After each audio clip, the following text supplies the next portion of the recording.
All right, guys, more of a topic, I think, discussion on this. I have this SRP 583 sent in from Scotty from Newton. This thing is like in perfect shape. It actually even has a sapphire crystal upgrade.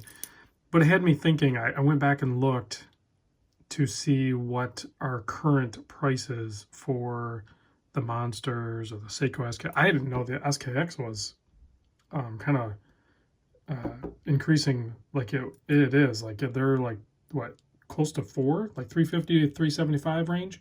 So it made me think, is it still worth, in today's climate, is it still worth buying an older model of the Seiko lineup? I think with the SKX, I mean, unless you're trying to find, like a near mint, new old stock, almost SKX 007 or 009 like this, and you just wanted to, this one's kind of worn on the backside, but kind of keep it in stock form, essentially. Is it worth it? If you could find a really good example, then yeah, maybe it is worth it to you to dish out close to $400 for it. Are you overpaying for it? No, that's just current market value, just like anything else, regardless of the watch brand, or, I mean, essentially you're just going to pay current market value. That's the way it works. If it's close to $400, whether it be a Monster or a SKX or something like that, then that just is what it is. You can't get bogged down in knowing that, that I picked up this watch back in 2014 for like $170. You can't go back in time. Although I have been watching Back to the Future, a couple of videos on that. So, but we don't have time machines. Anyway, so yeah, you can't get hung up on, the past. That time has come and went. So if you wanted to pick up a older Seiko model, then you're faced with the reality of market prices. So this is a custom one that I built for my son, which he never wears, and occasionally I wear, but occasionally you'll run across very good, clean examples. I mean, look at this thing. It's like perfect, even on the bracelet and everything. Examples like this that are relatively affordable. There was even one on eBay I noticed sold for like $135, but it said for parts only. So, I mean, you could pick that up, maybe even for parts only, and buy a movement and just swap everything over, and you'd be into the thing for probably a couple $100.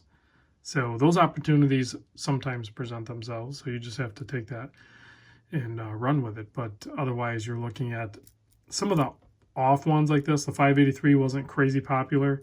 These were always available and always cheap until they're fully discontinued. So even now, these I think you can pick up for around the $300 range. It's still not the desirable model even now. So it might not quench that thirst, but it's still, I think it's still a really great Seiko Monster. I really like this one. It's full black on the bracelet, and it has the gold accents to it. This one has the sapphire crystal, but you're going to have the hardlex traditionally. The second gens are still my favorite. The new ones are the 4th gen. They're quite a bit different. It's still kind of Monster-esque, but it's quite a bit different.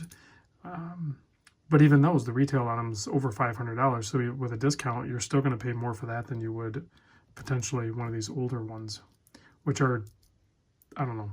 I like them more, but I'm biased on that, right? So I don't know. What are you guys' thoughts on picking up really clean, older Seiko models with current market prices, which they're all going to be more than what you would have traditionally picked them up for in the past? Just kind of is what it is, right? So either want it or don't want it. What does it compare to? What are you competing with? Probably some micro brands or custom builds or something like that. Otherwise, it's hard to beat that old original, just factory built Seiko.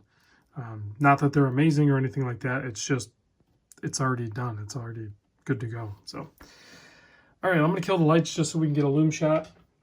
I know it wasn't a very good topic, but I'm curious to know what other people think about picking up older Seiko divers mostly, or even like the Alpinist and stuff like that. The lume is still great. They're still great watches. So even if you had to pay $300, $400, $500, personally, I think it's hard to beat it. I'll see you guys in the next vid.